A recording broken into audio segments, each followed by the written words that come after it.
Hello and thank you for joining Content on Now TV, the show that hosts authors from all around the world in order to reveal secrets from behind the scenes of the publishing process. We are very delighted to have with us Professor Shlomo Breznitz. Hello. Hello, good to be here. Great to have you with us. If you would share one of the most profound moments of your childhood, what moment would you choose? I will probably choose the moment when my mother, who survived Auschwitz, came back from the war.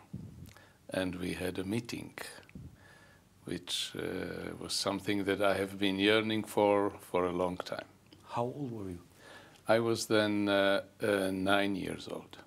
Do you remember this meeting? Yeah, I remember it very well. Please share with us, second after second, the beat of your heart. Well, it all started with the end of the war, when the Red Army conquered the place that we were hiding in the orphanage, my sister and I. And since that day, I used to go to the place where all the people were coming back from the war. Just looking, perhaps I will recognize the face of somebody. Wow. And I was standing, because there was no school anymore. There was no order anymore. There was nothing. It was total chaos. So I used to go to the entrance to the town, small town in Slovakia, and I would just watch the endless number of refugees passing through. They looked terribly and they walked. Most of them walked. You were expecting to meet your mother? Yeah, I was looking for my mother or my father. or both of them. I didn't know anything. You didn't know whether they are alive or not? No, there was no information. So for several months, I was every day standing there and looking, waiting. Then one day, a girl who lived opposite our house before we were separated came and asked my sister to call me and to accompany her, to go with her to her home. And so my sister and I immediately understood that something dramatic is going to happen. Wow. And I remember as we were walking, holding hands, after we were quiet, and then she said, "It's father," and I said, "It's mother." And that's the way we came to the house, and we were not allowed to enter yet. We were staying outside. It was just opposite the place where we used to live. And turns out that my mother asked them not to let us come in without first darkening the place, because she was scared we would not recognize her. She looked awful after Auschwitz. And she had practically no hair, and it was just skin and bones.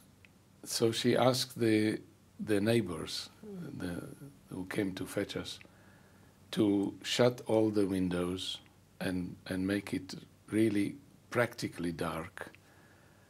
And then we were allowed to enter. And we entered, and there was, after dark adaptation, you start to see, after some moments, you start to see even in darkness a little bit. Then I saw her eyes and recognized them right away. And so this was very, and then she... You remember? Oh, yeah. The look that you were looking at? Yes, I was looking. I saw the silhouette very, very vaguely, but then her eyes were there, and I knew that's my mother. What did you feel at that precise second? You cannot describe it. It's a real overwhelming. And because something that I was dreaming about, thinking about, imagining For how hundreds of times. How many years? No, it was not years. It was just 1 year. Just. But a very, very long year. And then? And then they started to open the light a little bit, and just wonderful happiness. And their first words were, of course, how about Father? Do we know anything about the Father? And we asked her back, how about Father? But he didn't make it. Was it a very short conversation, or she was willing at this meeting to share her experience? No, she didn't share the experiences. For years she didn't share experience. It was just hugging and kissing, that's all. And that's one of those moments that stay with you forever. The reflection that there is always hope, the reflection that, how would you implement that in your daily life afterwards, this encounter that for a 9 years old, it's so overwhelming? Well, I think it stayed with me as a prototype of something good about the world, because I had many experiences which tended to show that the world is a very bad place. So this one is a point of light. This became like a prototype of that there is a small area close to the people that you love, which is okay. And we're traveling in this series of meetings here in our show in the memory fields of you, of the remarkable book that is having right now a new edition with a new approach. And if you would reflect and see one or many international readers, what would you tell them? Well, the one thing that I will probably like to convince them of, that the locale of the events is perhaps interesting but not important, because it's the structure of the event and the actual experience that one can experience in every possible locale in the world. And I think that